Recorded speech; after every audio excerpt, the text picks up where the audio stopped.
Well, John Lewis has kick-started the campaign to Christmas 2025 with its festive release. It's hoping a dash of nostalgia will get you in the mood using the 1990s classic Where Love Lives and focusing on a dad transported back to his clubbing days after receiving a vinyl record from his son. All right, kids, let's clear all these prezzies off the table. Oh, yep, that one too, thank you.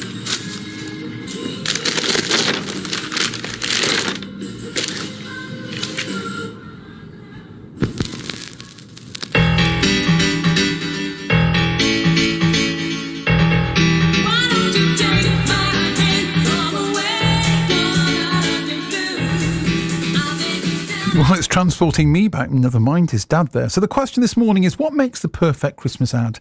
Well, joining us now is Katie Skingle from Cat Marketing, who knows firsthand what it's like to work on one. Good morning, Katie. Good morning, Dean. How are you? I'm very well indeed. I can't believe we're talking about Christmas, but we are, and then some, aren't we, this morning? 'Tis the season.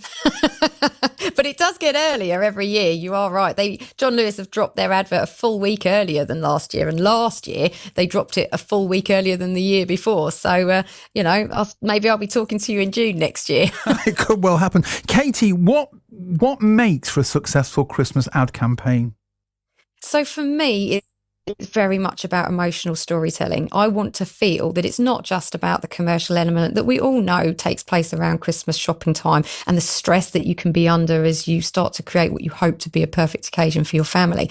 But I want to see some kind of simplistic message that brings me back to what Christmas is supposed to all be about. I want to feel a shared connection with loved ones. And I think for me, that's why the John Lewis advert this year is a huge return to fine form, because it's quite similar to me as a message that they had with The Long Wait back in 2011, which was one of my favourite campaigns for them, where I feel that there's this reconnection between the father and the son. So I'm smiling and I'm grooving at the beginning of the advert with the wonderful song from Alison Limerick that is Where Love Lives, and then we have this moment between father and son where I'm not ashamed to admit it, Dean, I might have shed a small tear. Oh, wow. That's what I want from my advert. That's what I want. I want to feel emotion. I want warmth and joy.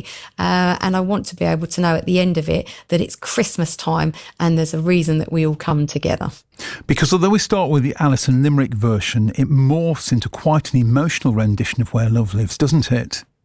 Oh, it's a wonderful reimagined version of the track. Labyrinth have done a cracking version of it. And that's another reason to not feel guilty about any of the commercialisation attached to Christmas shopping, because this is how they weave, that charitable aspect into the campaign with their Brighter, Happier Futures campaign, because all of the profits from that vinyl track that they will sell, no doubt hundreds and hundreds of thousands of around this Christmas time at $14.99 a piece, those profits will go to a charity that over the last few years have raised over £2.8 million, and that is connected purely to the joy that is the John Lewis Christmas ads.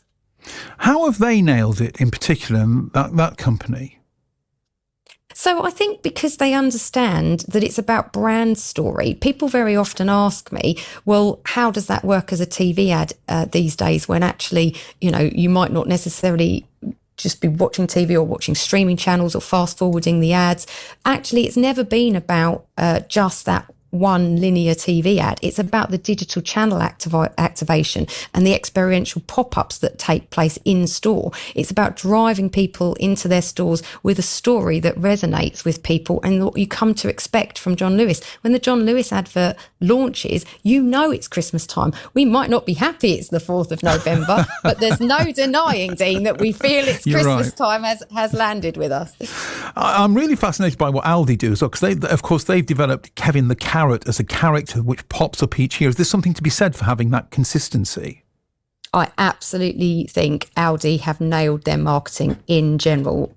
Everybody in their team deserves a raise at Christmas time, and it's no different, as you say, when it comes to their Christmas ads. This creation of Katie and Kevin, who I believe are getting married this year by the looks of it in the first instalment of their ad, and their little dog, the collie dog. I mean, you've suddenly got immediate merchandise. There's so many commercial things that take place from this campaign, but at its core, we've become invested in the characters over time. It's genius, and we treat it like we do any kind of series. We're waiting to see what the next stage of their development will be. And it will be interesting when they do get married, because I wonder if we'll then chart their journey as they grow as a family, which is so much about family Christmas. Absolute genius. And one that won't disappear anytime soon. We'll see little carrots in future years. And one quick one, Boots, we understand, have gone very classic panto. What does that tell you about the Boots brand? Well, it's interesting because they very much tend to try to look towards the everyman. They're looking at positioning themselves as a really cost-effective mainstay when it comes to their number 7 range, when it comes to all of their different products. So I think panto is something that, again, is it's synonymous with Christmas time. So it makes sense to me that they've gone down that route. It's no different, again, than some of the supermarkets. I mean, Asda have gone down the Grinch route, haven't they? These are all things that are recognised at Christmas time with people, and I think that's what we're all looking for. We're looking for recognition, and we're looking for something to resonate with us. Katie Skingle from Cat Marketing, thank you very much indeed for joining us on BBC Radio Derby this morning.